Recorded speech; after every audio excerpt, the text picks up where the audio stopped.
It's Eric, back in the naturopath. Thanks for coming back. Always appreciate people checking out the channel. Let's talk about the 10 ways in which you can clean up your diet. Now, some of these concepts I'm going to talk about may seem quite simplistic, but there's a lot to it, right? And if we get the simple things bang on, like perfect, imagine what we can do. The complicated things will be a snap, right? Because complicated things are made up out of lots and lots of simple things. So, 10 ways to clean up your diet. Eat at home is point number 1. Eat less, be less inclined to eat when you go out. That way, you're really forced to eat the foods that you buy or you grow or whatever you've got on your property. You're going to eat those foods. If you're out, especially if you're out with several people or family or friends, it's much more easy to make the wrong kind of decision. The wrong kind of food, or too much food, lots of sodas or deep fried foods. Now, it's all nice to eat this kind of stuff, but it's a bit like a drug. Once you get used to it, you want more and more and more, all right? Takeaway places focus on 3 core elements to their food. Lots of sugar, lots of salt, and lots of fat. Those are 3 things people really like. Now, I like those things too, but I prefer them from more natural sources, right? Salt more maybe from olives, for example, or from fish, pickled fish, right? Fat more from nuts or seeds or olive oil or sesame oil. And sugar, well, you can get sugar from xylitol, coconut sugar, but I get my sugar from honey because I've got several beehives. So you don't need to eat these things all the time. You can enjoy them occasionally, these treats, if you go out, but the problem is when you go out eating, you're more inclined to eat too much food and too much of the wrong kind of food. So that's why eating at home is better. It's easier to control portion sizes and also easier to control the quality of food that you eat. So that's point number 1, is eat more at home and eat less when you go out. Second one, avoid impulse buying when you do shop, right? So when you go to the grocery store, supermarket, wherever you shop, make sure that you've had something to eat before you go. Because if you don't, and you go, in the morning or before lunch, or if you haven't had lunch and you're going in the afternoon, you may be inclined to stop and get some takeaway while you're shopping, or buy takeaway while you're shopping because you're hungry. And then often again, it'll be the wrong kind of choice. So do groceries once a week, but shop more frequently for fresh foods like meats, fruits, vegetables, nuts, seeds, grains, for example, stuff like that. Things that you really like and want to keep fresh, you want to buy more regularly. Third point, as I already mentioned before, eat before you leave home. This is a key one, okay? You'll be less inclined to feel like a quick burger and fries through the drive-through when you're out. Right. Fourth point, try not to buy refined sugar, bags of white sugar. It's not a good idea. You don't need it. I posted something up on our Facebook page recently about sugar. You may want to have a read of it. It's quite interesting how the sugar industry really took off. So there are more substitutes for sugar than you can ever imagine today. Right? Xylitol, coconut sugar, honey, molasses, and there are so many more that you can look at. You don't need refined white sugar anymore. Molasses is surprisingly nice in a hot drink. It's very nice and it tastes great and it's a really good internal cleanser. So it may seem like sugar. Yes, it is sugar because it's a byproduct left over when they make refined sugar. Okay, they give you the crap, the white stuff, which has got nothing in it except sucrose, and they get rid of the molasses and they send that to, they sell it, and often companies will buy it that feed hogs or feed animals. And I had a good discussion once with a farmer with a lot of pigs or hogs who said one of the best feed he could ever give his hogs was molasses. He said because it cleaned out their whole intestinal tract, and he said the ones that were fed molasses had far less inclined to get parasites or problems in their gut than the ones that were fed commercial hog food. So molasses contains a lot of nutrition. So look it up on Google. It's quite amazing stuff. It's actually a byproduct or a waste product from refined sugar manufacturing. Would you believe it? Point 5. This is a big one. Drink less alcohol. Okay. I love alcohol, especially red wine, but I've learned only to drink it infrequently and small amounts and high quality. I don't drink every day. When I do drink, it's usually one good sized glass of a really nice red wine, a good quality red wine. And that's all you need. When you drink the cheap stuff in those bags, you got to drink glass after glass. And It's just no good. Now, I've just made some notes here. In my experience, many people drink a little bit too much. And particularly when they get into my age, their 40s, 50s and 60s, they're more inclined to sit there in front of TV with a glass of wine or, some cold alcoholic beverage. So often people, when they get older, got a bit more money, a bit more time, they socialise more and they drink too much. All right, I've said that 3 times now. Drink too much. So that's a big one. That's one of the most important points on cleaning up your diet is alcohol reduction. Right? Point number 6, try to grow some of your own produce, some of your own fruits or vegetables. It's a really, really nice way to clean up your diet.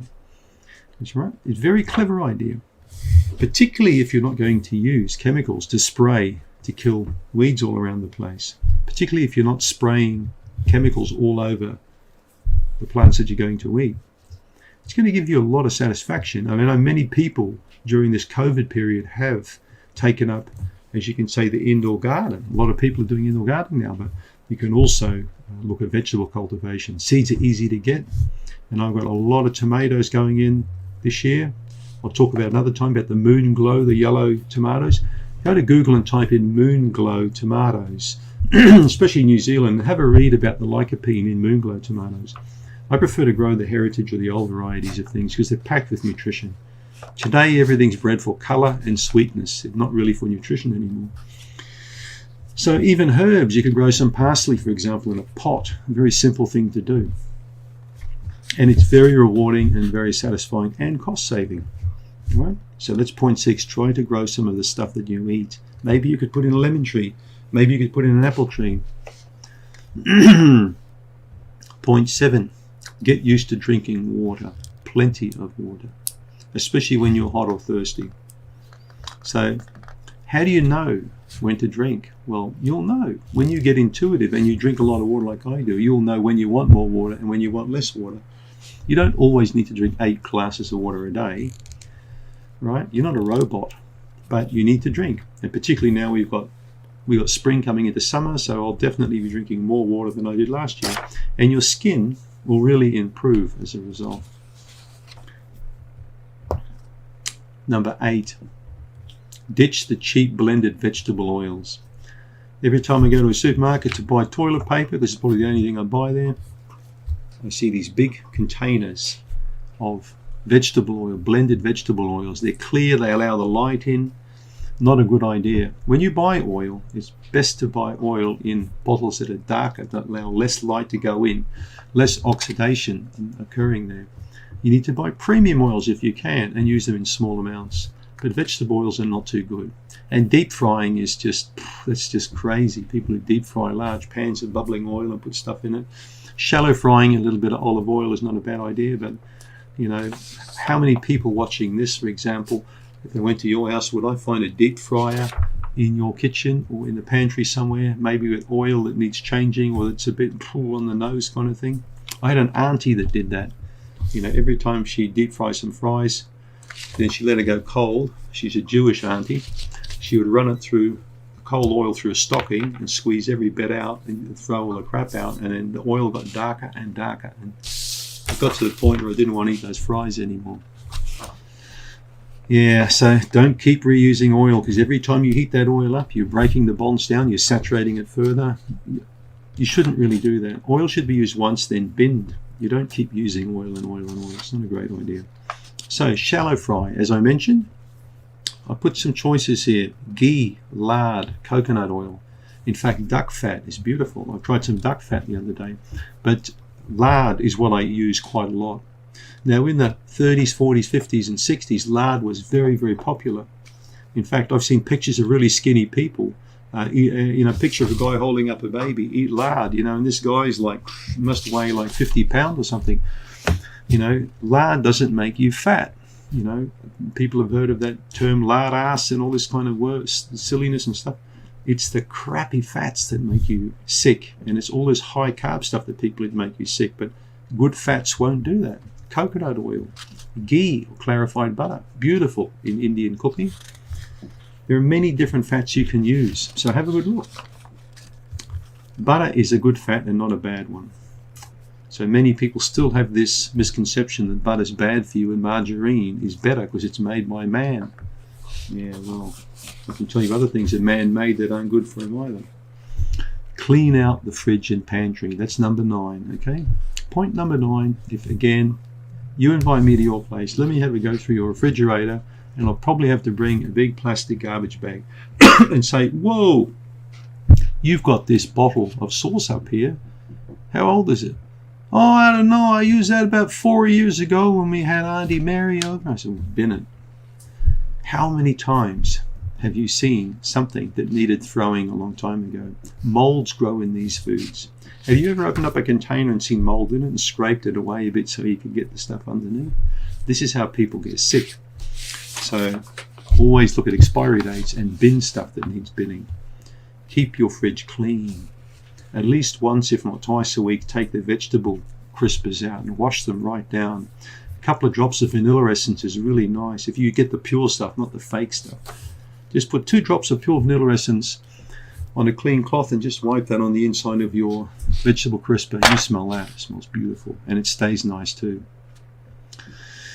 Point number 10.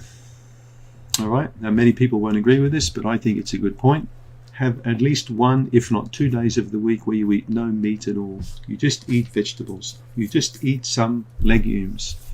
Okay? You'll just maybe eat some soup or something, but just get away from meat every single day, especially 2 or 3 times a day. I've noticed many people quite concerned when I say that, and some of the comments that I've seen are quite disparaging and really worry me. One comment I saw on Facebook recently was that if you don't eat meat at least once a day, you'll get very sick and die. I mean, where does that nonsense come from?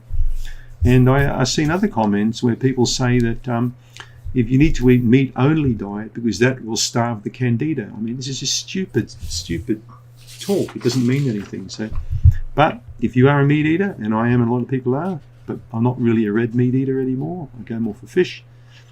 I think at least 1, if not 2 days where you have meat-free. But in saying that, if I'm going to go to a winery and have a really nice glass of Syrah or a good red wine, and I want a nice small piece of rare steak to go with that and some vegetables, there's nothing nicer than that.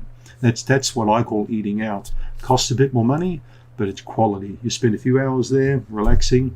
You're not going to get all this mustard and mayo jizzed all over your plate like they do in these takeaway places. You know?